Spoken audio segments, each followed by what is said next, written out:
Hello, my name is Richard Stevens. I think I know a lot of you anyway. I'm a fourth year student, SLT, final year.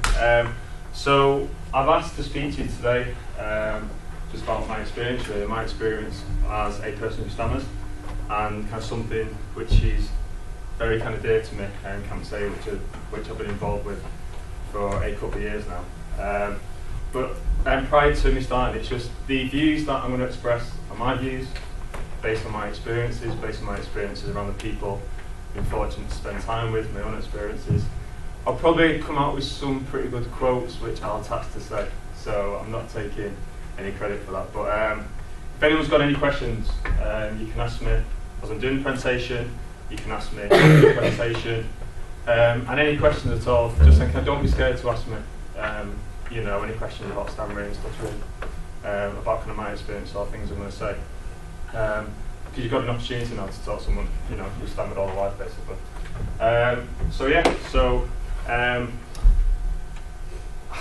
I've stammered for as long as I can remember. I can't remember a day where I've actually thought about stammering, or it's been in my mind. I've never had a day when I've been kind of totally fluent.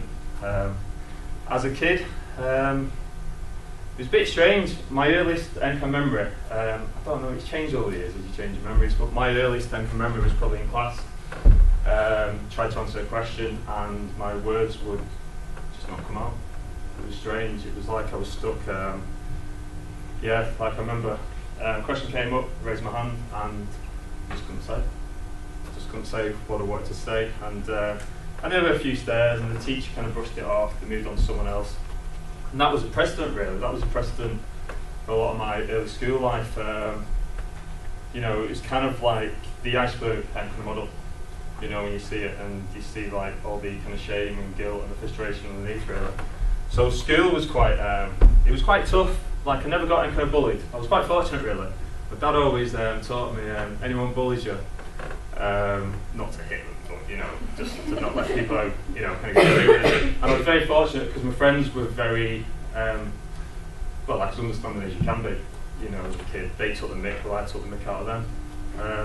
But in school, yeah, I was quite fortunate, really. I was never kind of bullied. My family were very kind of supportive, but still, it was just lots of frustration. It was lots of times just going home and felt like I was never involved. You know, when you see the school plays, I wanted to get up there. So kind of wanted to get up in, you know, the school plays. But if I would have, you know, if I would have been involved, the play would have lasted about 5 hours, you know, for me to get through my lines. And it's one of those, and it's that kind of avoidance, really. It's that kind of the avoidance that you do yourself, not to put yourself in that kind of situation. For years and years and years, I thought my stammer held me back. My stammer, I hated my stammer. You know, it held me back from so much. Therapy that I had when I was younger, I had kind of 2 therapists. The first therapist I had, I don't remember a lot. I was quite young. It was a lady. Who was a great lady. I remember going in, playing with the toys in the corner. And then she interrupted my playing, and she wanted to do this like speech with a train, and my speech was like a train and the carriages and joining up together. I remember that vaguely and stuff. But I liked going to therapy. It was like a warm environment. You know, I could just kind of chill and be myself, and it was never any pressure, really. But then therapy kind of stopped when I was about 9 years old. I think my therapist actually moved out of area, so I didn't have therapy for about a year. I'd love to remember exactly what kind of therapy I had, so I apologise for that because it's totally vague. I tried to get all of the records, that's it, but all the records have been burnt or something, or just put away. So it was in my final year of high school, and I got a new therapist, a guy called Patrick Kelly, the most Irish name you could get, Patrick Kelly. And yeah, like I remember going in, I thought, oh, who's this guy, man, who's this guy, you know, and he's going to talk to me about my stammering and things like that. And he talked to me and he stammered. It was the first person I've met in my life who stammered, apart from me.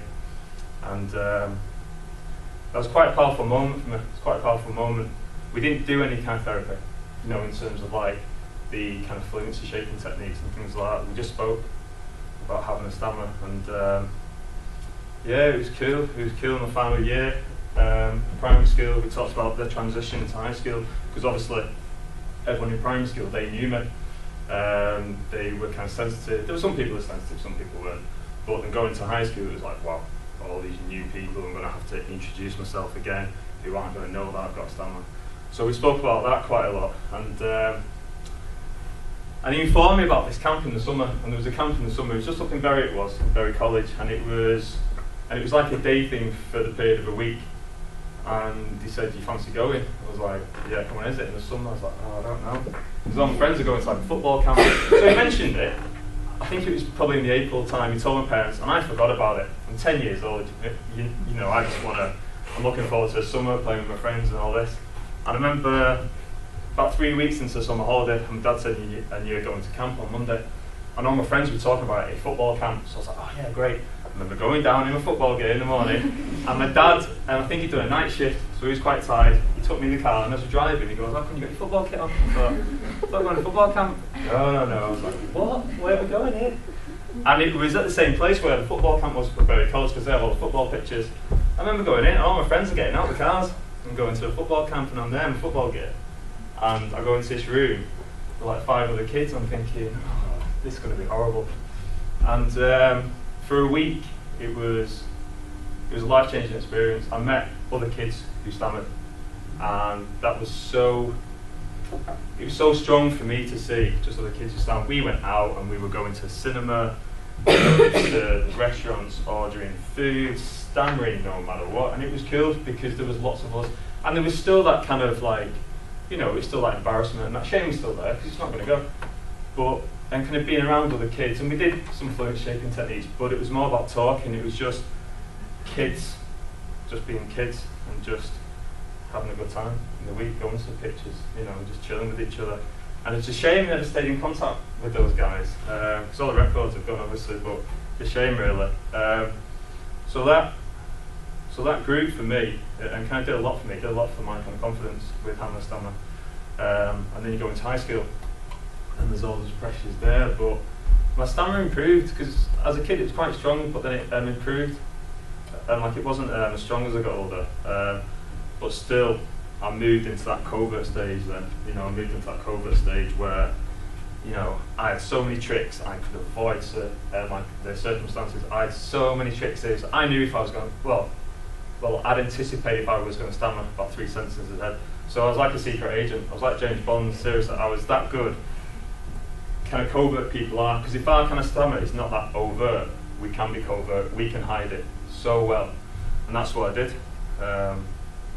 When I got to college, came out of college, and that's what I did in my early 20s. In my early 20s, I was a full-blown covert. You know, no one knew I had a stammer. No one knew. I remember going to restaurants all the time, and you'd see some food that you really wanted, but I was probably going to stammer on that word, so I'd choose something else. And that's what it's like being a covert. You do things which you don't want to do, you say things which, or you have a great word to say, but you think you're going to stammer it, so you choose another word. It's 24/7, you know, your head's just going 24/7, and it's just, to be a covert stammerer, it takes up a lot of energy. It takes up a lot of energy in you. And I just had this period in my late 20s, and I was a nurse, a trained psychiatric nurse, and that gave me more confidence, because we kind of speaking in front of people, had to go to MDT meetings, reviews, and had that confidence. I was working with people constantly there. Because prior to that, I was doing IT at uni, because I wanted to hide, you know, on the back of a PC, like a PC screen. And that's what I did the first time I went to uni. I completed it. It was a waste of time though, because I hated IT. I mean, like, it was cool to a point. But kind of nursing, I found my ground, working with people. I loved it. But still, I was still being a covert though. I was still using all the tricks. Went to New Zealand, had a great time over there, but had a great job, but I thought, no, I want to do speech language therapy, you know, I want to work with people who stammer. So, in terms of that aspect was there, but in me, you know, I had to really come to terms with it. So I came home, and I got in contact with the BSA, the British Stammer Association there, and there's a sport group in Manchester, and I went to it, and I met a guy called Paul Brocklehurst. Paul Brocklehurst, he's in his 50s now. He trained as a speech language therapist, did a PhD. He's got a really strong stammer. I met him, and I won't say it's a life-changing thing, but it's about just being around other people who, you know, who stammered. I never spent any time around people who stammered apart from that group. So that's what you're talking about. Maybe 20 years, never met anyone else who stammered really. And then I met Paul, I met the group, and Paul was a great guy.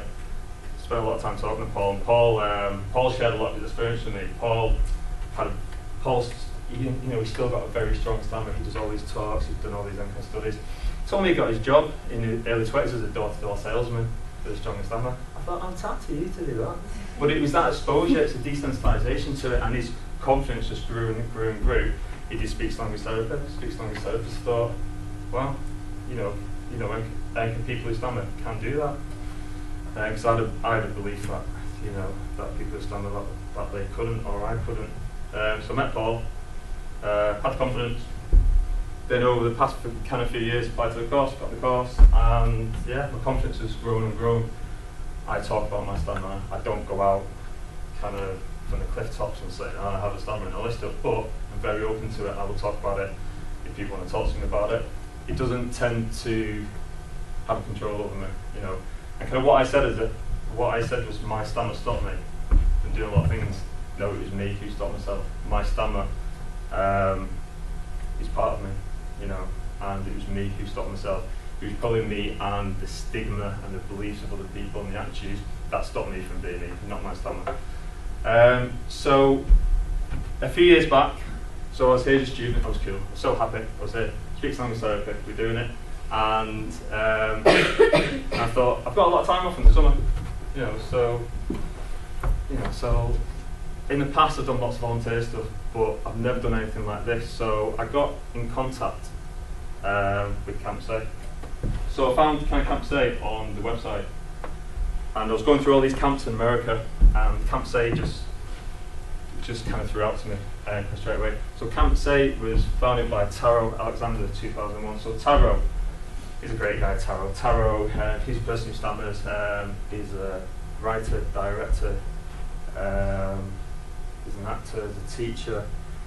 He had the same experiences of guilt and shame, hiding away as a kid. But he wanted to create an environment where kids had the support, had the reassurance, were free from the stigma, where they could be kids. And that's what it's about, it's where kids can be kids. So we set up Say, you can read about it, it's a non-profit or an organisation, but like a big part of camp, Say, is they do a camp in the summer called Camp Say for 2 weeks. I'll go on that a bit. But they also have speech therapy, and they also have the after school. So what is it? It's like kind of programs where kind of kids in New York. It's based in New York.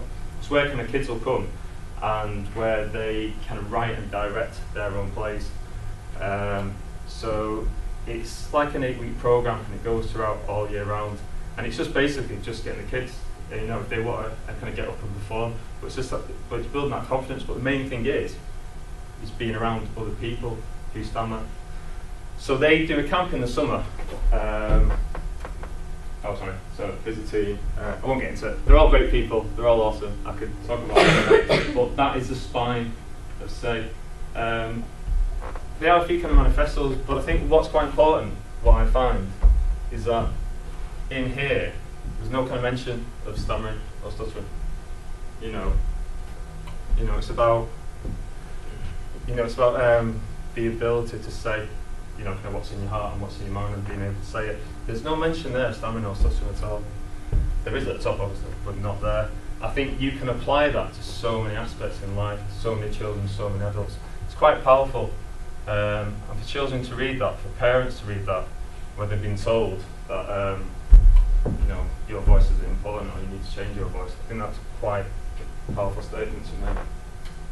So Camp Say started in 2008. I think it started with like 4 kids in New York. He moved to North Carolina because then Taro, I think his grandma was there, I'm not too sure, but he spent quite a lot of time there as a kid. So it's a 2-week program. The kids can come for a day, 2 days, a week, 2 weeks, it's up to them. And it's North Carolina, so all these kids come from all over America. There's a girl who comes from Ireland. There's a family who are coming in the summer. The first ones who are coming from England. So they're coming, I think there's 3 children coming, yeah. But it's mainly kind of kids who come from America, all over. So with last year, the year before that, I think there's 130 kids, so it's grown every single year. It started off with 4 kids in New York, and it keeps on growing. Ed Kinshaw, you must know Ed Kinshaw. Does anyone know Ed Kinshaw? Sure. should be your writing. Obviously, you need to do more of your and kind of reading. So Ed Conshaw's the man. He's the man in America in terms of story, and he's wrote about 30 books or journals. So he's based at Vanderbilt. A lot of students, a lot of people who are doing lots of research and PhD on were under Ed. So Ed goes a few times. I think he's been a few times. So he talks to the families, and I think that's quite a big statement from someone in the field. I met Ed 2 years ago at camp, and we're still in contact. He's helping me with my PhD and my future prospects at the moment. But that's quite a good kind of what's the word? Endorsement, sorry, from someone like Ed. So let's get to camp. So staff training. So camp will last for 3 weeks for the staff. Okay, 3 tough weeks, 24/7 training. I wasn't there because I missed it because I was at a wedding. So I was going to try and impose myself on there, but I can't. But a year ago I was, so we know what training's like. Training is when you get there for a week, you stay at like it's a mountain cabin hotel. With this year, Elizabeth Cox, she's in my year. I did a presentation a year ago. She thought, wow, I want to go. She applied, and she spent her summer at Camp Say. So the kind of staff training is for a full week, and it's for all the staff. So there are speech language therapists there, there are students, there are doctors. Tony's a professor down in Alabama. You've got all the staff there, and what it is, it's just like London. We just sit around, we share experiences. Kind of Tara and Meg obviously talk about, like the kind of fundamentals of camp and what they expect of us. But it's basically, it's us kind of bonding together about our experiences. I'd say about 40% of people there will stammer also. But there's people who don't stammer. There's people who, if you stammer or not, it's not that important. It's about that understanding what it's like to have a stammer. So after a full week of training, from 7 in the morning till 7 at night, and then it's arrival day. So we move on to camp, and on arrival day, it's where all the kids come. A lot of them will come, they'll be dropped off with the parents, but a lot of them will come with coaches. So they've flown into North Carolina. There's about, so imagine on a plane, imagine you're getting on a plane in New York or something, and you've never met a kid who stammers before. All of a sudden there are 60 kids on a plane who stammer. That sounds bonkers, I bet the staff will have a nightmare on there. But, so all these kids are coming, and they're getting on the coaches, we're all prepping everything, we're meeting all the parents, because some people come in cars. And kind of camp is very, very quiet, because we've been there for like a day just kind of setting everything up. So we moved from the hotel to the camp, we set everything up, all the bunks, we're anticipating all the kids, and it's quiet. And then the kids come on the coaches. Look at this kid, he's going bonkers. He's probably seen his friend who he's not seen for a full year. So on arrival day, everyone comes, everyone greets each other. This year I found it more special because I knew a lot of the kids from the first year. And it was just great to see all the kids. I don't know if they got tall, they grow so quick, man, especially, yeah. So then on arrival day, so kind of Taro will do his introduction to all the kids. We'll introduce them to camp, we'll welcome them into camp. And then all the staff will do a stupid little play where we introduce ourselves as the bunk counsellors. So what happens, so I was a bunk counsellor, sorry. So there are, for the age ranges, all the kids are put into age ranges, so it's the supers, the wonders, adventures and the leaders, and it goes up in age ranges. Obviously there are more boys than girls. I think there were, it's kind of on the 3-to-1, 4-to-1, yeah. So all the staff, so like a lot of staff, so I was bunk counsellor, so I was with all the older lads, same as last year, same as this year. And there was like 12 or 13 of the guys in the bunk, so they're coming up to their final year, so it's quite a tough year for them, because they've been coming, to camp since they were like, there's a few of them have been coming since they were 8 or 9 years old, and it's their final year. So we always find that quite powerful. And so there are 2 counsellors in each bunk, obviously boys, girls, and there's probably 3 bunks in each age range. Obviously the girls, there's only 1 bunk in each age range, because there's not a lot of girls stammer. So there's more boys than girls, obviously. So yeah, so we all introduce ourselves, we just do a funny skit or something, and then we go down to the beach. And it is in a wood, it's in the mountains, but we do have a beach, man-made beach there, which is quite awesome. So what we do, we have a campfire and kind of Taro, so there's like a burner. Taro will get the ashes from last year that we burnt and he'll bring them in again. It's just like a continuation of the process of camp really. So we spend the night there having s'mores. I didn't know, you haven't what a s'more was. Does anyone know what a s'more is? Yeah, it's killing it. I didn't know. They're like training, everyone's going, yeah, we get s'mores. I'm like, I didn't have a clue what a s'more was, and now I know. They're awesome. So this is our first night where we welcome everyone in, and it's a big kind of campfire, and then we all go to bed basically, because we're knackered. And because a lot of the kids have been up since about maybe 2 in the morning to actually get there. So the camp activities. So there's lots of things going on. You know, you can tell, you know, there's horse riding, there's lots of stuff at the lake, there's yoga, there's dancing, there's just lots of activities for the kids to get involved in. So the kids will choose what they want to do. So prior to camp, there'll be like a questionnaire where they choose what they want to do. And basically, I thought prior to coming to camp, it'd be all about speech and language therapy. It'd be all about fluency techniques and stuff. It's just kids being kids. And it's important for the kids to and a lot of kids will come to camp and they might have had a really tough year in school. They might have had a great year.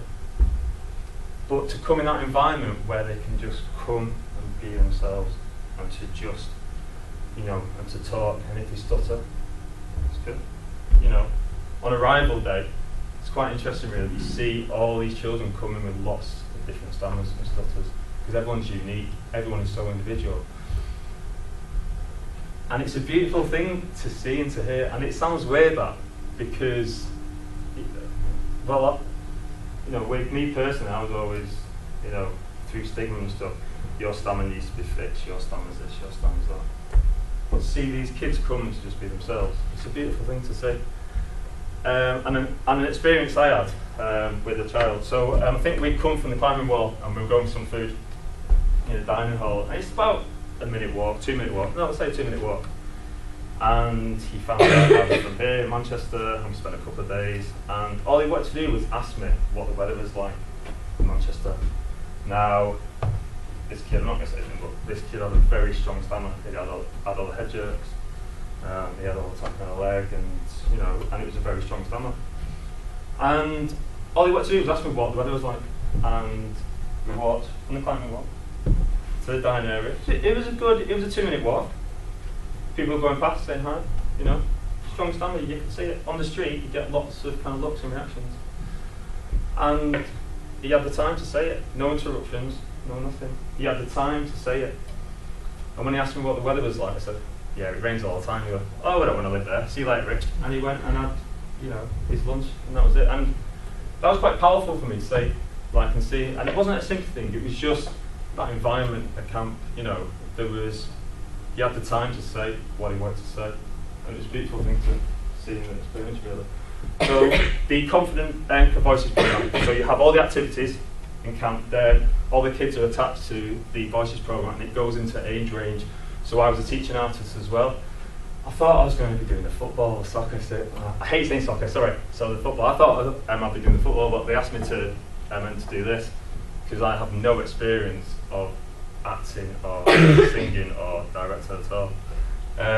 So kind of what it is, all the kids are put. So all the age groups, they're put into kind of groups of 4. So these are the leader boys, and there's 3. So I had a group of leaders, supers, wonders, and adventures, so all different age groups, and we spend a week and a half just coming up with something to share on the last day. The second to last day, because all the families will come, and all the visitors, and the amphitheatre here. So it's outside, so you've got the bleachers there, but it's kind of like a big amphitheatre where it's outside. So what they do is they perform here on the final day, but we put all the seats in, there's lots of bleachers going up. There's probably about 250 people. So all these kids will get up and share what they want to share. And it could be a play, it could be a song, it could be a dance, it could be serious, it could be really emotional about stammering and stuff too. It could be about a jelly monster thing with the younger lads, which was such a bizarre play. But it was great, because it was their idea and it was their share and it was their chance to just, to either goof out or to just, But the presentation though, in front of people, it was like, it's quite powerful where you can get up. And you might be anxious, but you're not going to be anxious about your speech, because everyone there, a good 90% of people there will stammer. So we work on this for about a week and a half in between FDL school and that camp. There's lots of dancing. American kids have got a thing with dancing, man. I'm telling you, these kids will just dance, they just dance on the beat. So with this is in the dining hall, I'm probably there trying to have my dinner somewhere, and when that kind of Frozen comes on, you don't want to be around seriously. It's like seriously, these kids. But that is so great to see. It's so great to see. And these kids aren't paid to smile; they're just smiling because, because they're just in an environment where they can just be themselves. So every year we get some people coming to camp. So Corey Capola, he got in contact with Say in 2001. He was a gentleman who stammers, and he just saw Say had like a news, like a piece on like a news program. But it's basically they have a gala every year in New York City to raise some money and things like that. And he saw it, so he went a year afterwards and met Taro. And he said, how can I help out? How can I help? I'm a person who stammers, get a lot from this. How can I help out? So he lives in, might be Chicago, I think he lives in Chicago.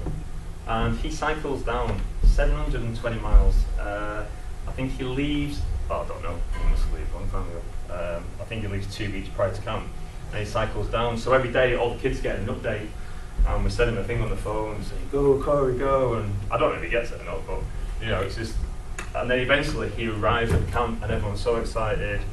He's a legend at camp here. And I think he raised about $10,000, $20,000 and he plows it into Say so kids can come to camp. Maybe some kids who, we can't afford it. 'Cause it's not that expensive, but still. His families need support. So he cycles down. And he only stays for 1 night. And he goes, he's bonkers though. He's bonkers, Corey. I don't know. I don't know if he drives up. I don't think he cycles back. I'm sure he doesn't cycle back. But he's a great guy, Corey. He's on the board as well. He's a great guy, and it's a great inspirational thing for the kids to see. If you want to achieve something, you can achieve it. I'm thinking that's his ideology though behind it. Kylie Simmons. She's a girl who stammers, a woman who stammers. I think it was around Christmas time this year. I'm sure it was. I might have got this wrong though. So she was a student in Costa Rica. She was coming home to see her family in America. She got to the border control in Atlanta, and she stammered on Costa Rica. She said, "Where have you been?" So they kind of took her into the back room. They detained her because they thought, is she drunk? Is she something? And she stammered a few times. She tried to explain it and said, "Well, why aren't you stammering now?" Well, I don't stammer all the time, so she tried to explain that. She got held for a few hours, and then, they gave an apology, blah, blah, blah. So so afterwards, she could quite easily, have just gone, standard, I'm just going to go home, stuff, blah, blah, blah. But she didn't. She got in contact with those agencies. She got in contact with the National Stammering Association in America, and she introduced an ID card.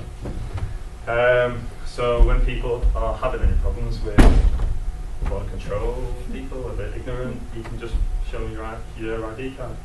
But the beautiful thing about this was it was in Atlanta, and every few years, and there's a World Congress Day, and for people who stammer, and I think it's every 3 years, every 2 years, I'm not too sure. And it's all around the world. And in that summer, it was in Atlanta.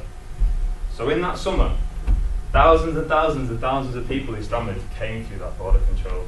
And it would have been beautiful to see if that person was there. So she came and spoke about her experiences this year. Also, it's inspirational for the children to see. And then Catherine Preston, she came a year ago, and the Storytellers book it's 2 books, they're very small, but it's about the kids' experience of having a stammer, and there's 8 short stories. And Catherine Preston, she's English, she's moved to America now, and she's an author. Her book is called Out With It. Yeah. out with it, I think. So it's about her experiences of having a stammer. And so she helped the children to kind of write these books. So there's 2 books out. So she came a year ago and all the kids all got a free copy, same as this year as well. So it's quite powerful to see for the children, for the younger ones, for the older kind of children, you know, yeah, you've got a stammer, but kind of don't let that or don't let the attitudes of other people hold you back.